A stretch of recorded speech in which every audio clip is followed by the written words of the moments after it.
મારું નામ સબીર અનુ નાઈ સંધી છે। હું આવાસ કોલોનીમાં 24 વર્ષથી રહું છું। મારો એક જ મુદ્દો છે કે આ લોકો લેખિતમાં દેતા નથી ને અત્યારે આટલા આ બિલ્ડિંગ જો એક બિલ્ડિંગ બાળી નાખી 20 નવેમ્બરથી, આ 4 બિલ્ડિંગ ખાલી છે, એ લોકો પાડતા નથી। આ લોકોને 2 બિલ્ડિંગને ઇમરજન્સી ખાલી કરવાનું કહે છે, એનું કારણ શું છે? આ લોકો લેખિતમાં કાં નથી દેતા? ને મેં મુખ્યમંત્રીને બધાને આયુર્વેદ આપ્યા છે, અરજી કરી છે, પૂનમબેન મેડમને,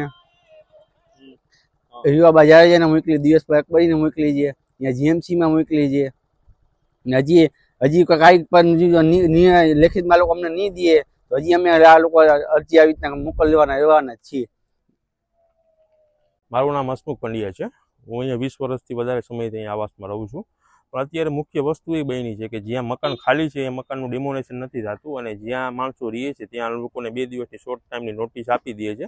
પ્લસ બીજી વસ્તુ એમ છે કે જે લોકોનું છે ને લાઇટ કાપી નાખે છે, પાણીનું કનેક્શન કાપી નાખે છે, એટલે માણસો કંટાળીને ભાગાભાગી કરે છે। અને ઘણા સમયથી જોયું છે ઘણા માણસો કંટાળીને કઈ કે આપઘાતનો પ્રયાસ કરેલો છે। ભાગાભાગી કરવાથી માણસોએ જે કહીને કે માનસિક રીતના બધી રીતના માણસો થાકી ગયા છે।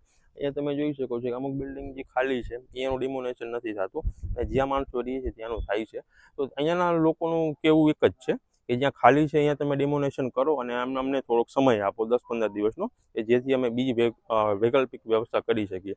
અને મુખ્ય મુદ્દો એ છે કે હજી સુધી કોઈને પણ આજે આખી હમણાં છેલ્લા 5 દિવસ પહેલાં ડિમોલેશન થયું છે 5 બિલ્ડિંગનું, ત્યાંના કોઈ પણ માલિકને રહેવાસીને કંઈ લેખિતમાં અરજી આપેલી કે કંઈ લખાણ આપેલું નથી। તો અહીંયાના માણસોનું કેવું એક છે કે અમને લેખિતમાં તમે લખાણ આપો અને અમને કયા સમયે પાછા મકાન આપશો તેની બાહેંધરી આપો।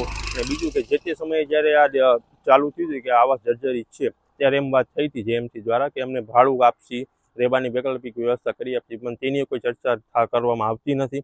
અને ખાસ કરીને હું આપના ચેનલના માધ્યમથી જ કહેવા માગું છું અહીંયાના લોકોને તમે બને તેટલું ન્યાય આપો અને લખાણ આપો, જેથી કરીને લોકોને વિશ્વાસ આવે કે અમને મકાન 2 વર્ષે અથવા 2.5 વર્ષે પાછા મળશે।